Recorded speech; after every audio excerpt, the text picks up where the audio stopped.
Madame, Monsieur, bienvenue et merci de nous suivre sur la télé utile. Ouvrons cette édition avec les activités de l'administration fiscale ivoirienne. Après le bilan du premier trimestre du vendredi 19 avril 2024, la DGI, Direction Générale des Impôts, s'est retrouvée à Abidjan pour un exercice de même type, faire le bilan de son exercice de fin de deuxième trimestre 2024. Les objectifs ne sont pas totalement atteints avec un taux de réalisation de 94%. Le séminaire de ce mercredi 17 juillet permettra d'évaluer ses performances et corriger le tir. Suivez le point de ce bilan dans ce commentaire que signe Mondésir Nascimento. Objectif fixé à la Direction Générale des Impôts, 1314,7 milliards pour le deuxième trimestre 2024. La réalisation est de 1235,7 milliards, soit un taux de réalisation de 94% et un écart de 118,9 milliards. On note par contre une progression de 10% par rapport à la même période de l'année 2023, soit une différence positive de 113,2 milliards de francs CFA. Tant mieux si l'administration peut se consoler avec cette analyse. Mais au cours de l'ouverture du séminaire bilan de ce mercredi 17 juillet 2024, le message de Siewatara Abou, directeur général, à ses collaborateurs est clair. Son administration doit se redéployer en urgence pour corriger le tir.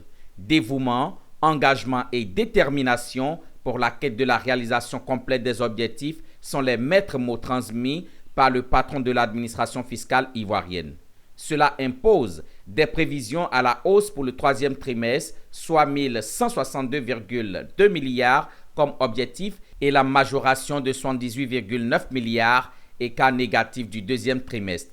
Pour réussir ce challenge, Siewatara Abou invite ses collaborateurs à puiser dans la gibecière de l'élargissement de l'assiette fiscale. 94%, l'objectif c'est 100%.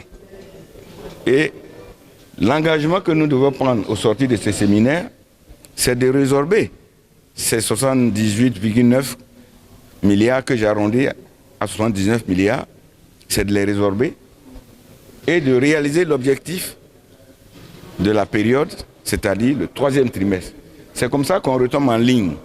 Et je souhaite qu'au prochain séminaire qui aura lieu en octobre, puisqu'on aura fini le troisième trimestre, qu'on puisse dire on a pu remettre les compteurs à zéro en termes de moins-value et on s'engage résolument au titre du quatrième trimestre pour boucler l'objectif. C'est ça notre ambition. La longue intervention du directeur général de la DGI à l'endroit de ses collaborateurs n'a laissé personne indifférent, donnant un espoir au directeur de cabinet adjoint du ministère des Finances et du Budget, Bamba Vassogbo, qui a souligné l'importance de la mobilisation de cette recette fiscale pour l'État de Côte d'Ivoire.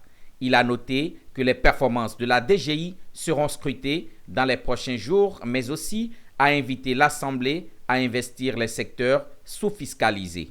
Il importe de rappeler la nécessité de continuer à redoubler d'ardeur dans la mobilisation des recettes, tout en travaillant au relèvement du taux de pression fiscale. De fait, une attention particulière devra être accordée aux niches importantes qui demeurent encore sous-fiscalisées, notamment dans le foncier et la fiscalité immobilière. Sous ce rapport, il vous appartiendra de jouer pleinement votre partition dans la mise en œuvre de la stratégie de mobilisation des recettes fiscales sur le moyen terme, élaborée avec le concours de vos services. Aussi, tout en saluant votre contribution fort appréciable dans l'élaboration de ce document cadre, vous devez retenir qu'il vous appartient de vous l'approprier et de jouer votre partition dans sa mise en œuvre. Thème central pour ce séminaire bilan du deuxième trimestre de 2024, quelle stratégie pour l'amélioration des rendements de l'impôt foncier? Un thème reconduit une fois encore pour mieux approfondir les réflexions sur l'impôt foncier.